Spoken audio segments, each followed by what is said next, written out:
All right, Christmas light takedowns.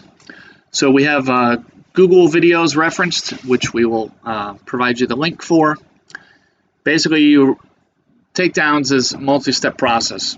We message the clients before the 5th of January. We ask them their takedown preference. Would you like the takedown between now and the 15th, between the 15th and the end of the month, or anytime? And they respond a number of ways. They either respond anytime, ASAP, end of the month, middle of the month. Could I get it in February? We write down the preference in Smartsheet, and then we make the logistics so that we can do as many in the same development as possible.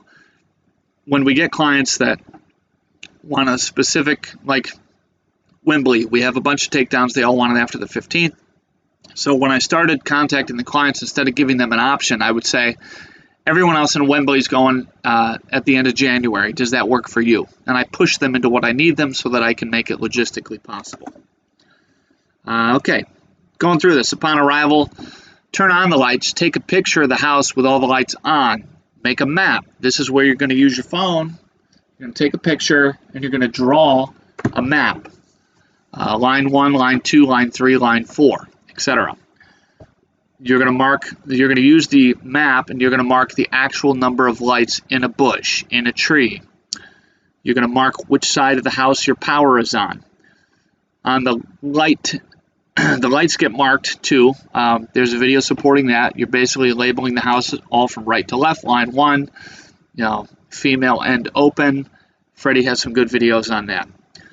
Next, some hot tips. You don't need to get on a ladder if you've installed correctly, which means no zip ties around the gutter.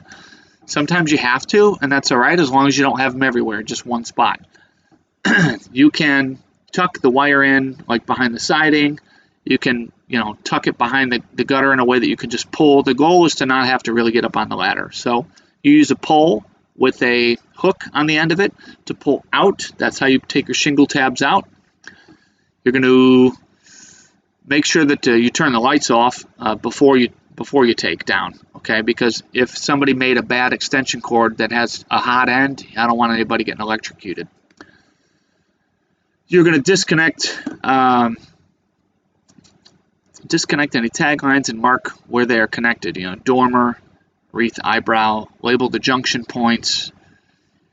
You're going to have your peak bulbs, mark on the back of the peak bulb with a Sharpie so that we know which bulb is the peak, so that bulb always goes right there. Your wreaths and garland tape labeled directly next to the female plug where it plugs in. You're going to mark again where your power supply is, how many timers you got. Everything is going to get packed nicely and neatly the same exact way in the bin. You're going to put a little silica packet in it to keep it dry. Leave the bins open so that they can air out. Put them in the shop. Once they're dry, put a couple silica packets in them. Close it up.